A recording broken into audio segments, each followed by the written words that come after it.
DC here. Hi, guys and gals. Well, I hope you're all well. Today is Saturday. It's a nice day out here. It is Father's Day weekend, albeit Father's Day is not anything special here in Switzerland.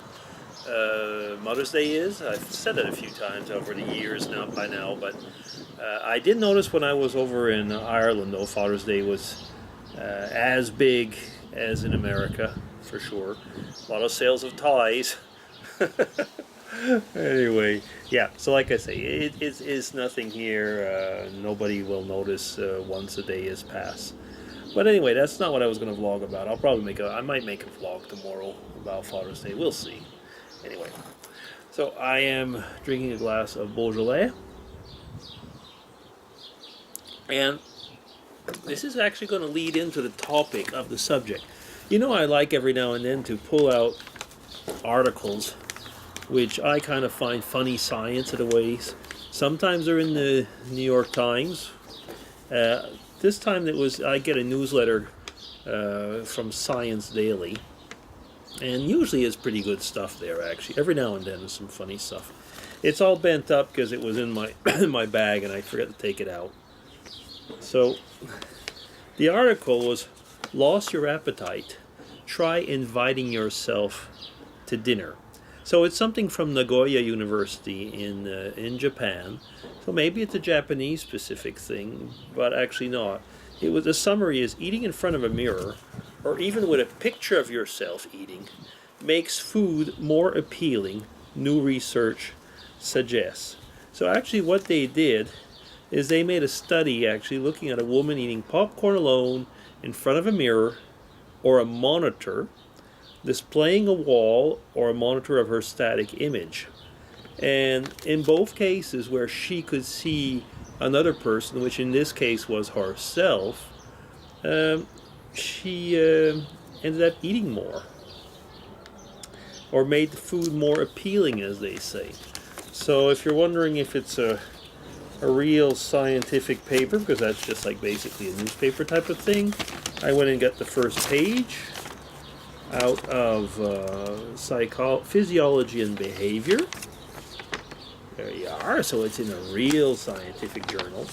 The actual title of that one, the real scientific title is "The Social Facilitation of Eating Without the Presence of Others. Self-reflection on eating makes food taste better and people eat more." Now, part of the studies within this were related, to how often people, when they are alone, and we can think of many single aged people, but more and more in today's world, actually it's a phenomenon of today's world, that many people are living alone now. And very often when people live alone, they don't tend to eat so well. Either it's the fact of maybe not cooking, or just simply the lack of company. Albeit, how many years have TV dinners existed? People have used the tube as company when they've been eating for years and years and years. So I've just kind of been wondering about what is the social component that they're talking about. It's strange because, it's very precise here about a mirror or a static image of yourself, and eating in front of a blank screen. Now, I can get the bit of eating in front of a blank screen. That much I can get. Oops, chair. Yeah.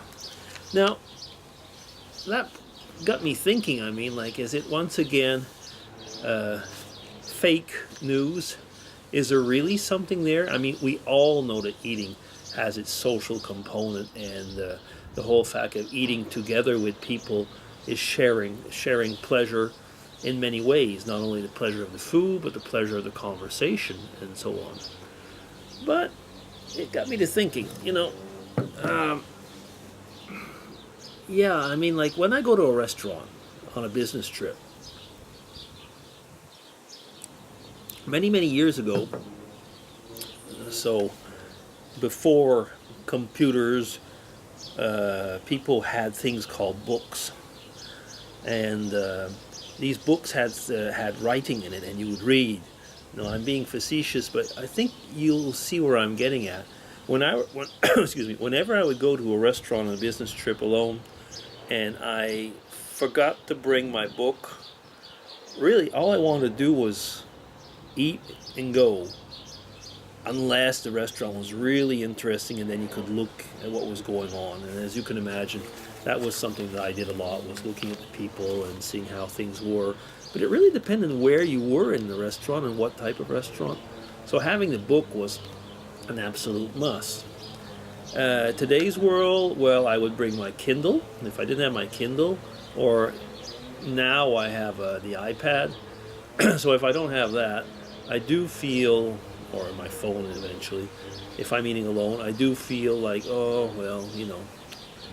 So there is something there. I mean, because the book creates a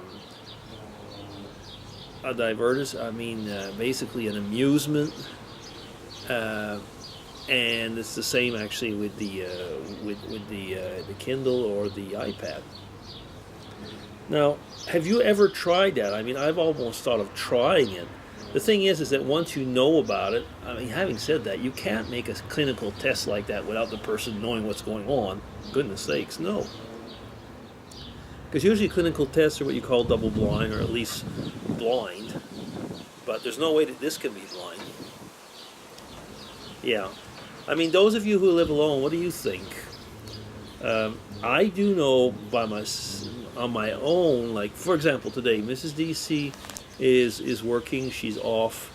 I certainly do tend to eat less. And just sitting down, yeah, I don't know. I should ask my mom. Ever since my dad is at the seniors residences, she finds that eating is less appealing. I guess that's the whole thing.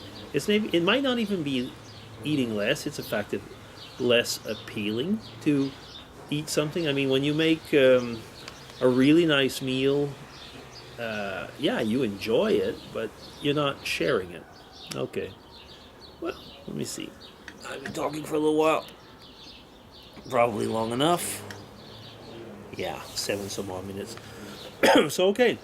That'll be a little non-science vlog for today. Okay, everybody. Take care. Hope you're having a good Saturday.